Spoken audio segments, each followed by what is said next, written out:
ஒரு தந்தையோட பெருமையை சொல்றதுக்காக ஆண் குழந்தைகள் எல்லாரும் வந்து நின்னாங்க.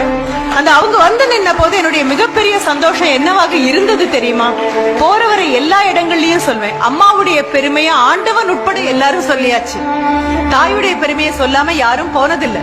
அது மனித உருவத்துல வந்திருக்கக்கூடிய தாயாக இருந்தாலும் சரி, அல்லது பூனையோ நாயோ காக்காயோ குருவியோ எந்த இனத்துல தாய்மையை ஏற்றுக்கொண்ட அந்த பெண்ணாக இருக்கக்கூடிய எல்லாவற்றையும் புகழ்ந்து புகழ்ந்துதான் காலங்காலமா பேசிட்டே வரும்.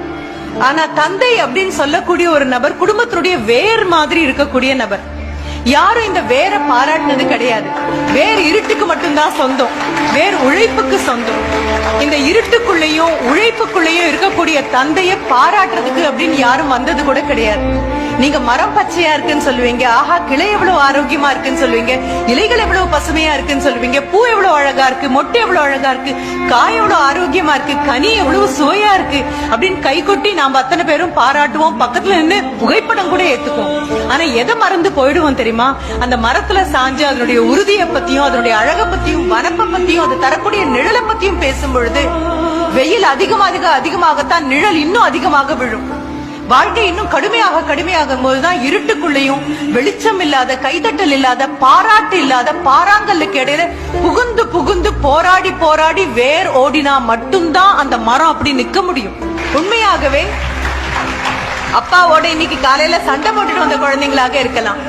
இந்த அப்பா எப்பவுமே இப்படிதான்மா, நான் என்ன பண்ணாலும் என்ன பாராட்டவே மாட்டேங்கிறாருன்னு அம்மா தோல்ல சாஞ்சுகிட்டு கண்ணை கசக்கிட்டு வந்த குழந்தைங்களாக இருக்கலாம். இந்த அப்பாட்ட நான் பேசவே மாட்டேன் அப்படின்னு சொன்ன குழந்தையாக இருக்கலாம். இரவு நேரத்துல காலையில கடிந்து கொண்டு போன அப்பா மாலையில் பொழுது சாஞ்சாச்சு, நாம தூங்கிட்டோம், தூங்காம தூங்குற மாதிரி நடிச்சிட்டு இருக்கும் போது என்ன பண்ணா, சாப்பிட்டானா அப்படின்னு அம்மாட்ட வந்து கேட்கும் போது உங்களை பத்தி ரொம்ப கோபமா திரும்பி படுத்துட்டு இருக்கான்.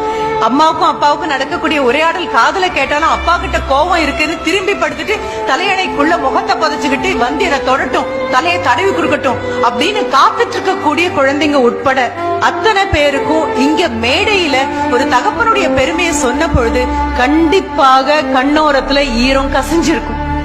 என்ன காரணம் அப்படின்னா, கொண்டாடப்படாம நீங்களும் நானும் கொண்டாடணும்னு காத்து நிக்காம அம்மா மாதிரி என்னுடைய குழந்தைன்னு 10 மாசம் சுமந்து பெற்ற கணக்கு மீண்டும் மீண்டும் சொல்லாம தோள்லையும் மனதிலையும் கனவுலையும் தூக்கி நடக்கக்கூடிய இறைவனின் ஒரு உருவம் ஒண்ணு இருக்கும் அப்படின்னு சொன்னா எல்லார் வீட்லயும் உலவிட்டு இருக்கக்கூடிய நெடுந்தூணாக அஸ்திவாகமாக இருக்கக்கூடிய தந்தை தான்.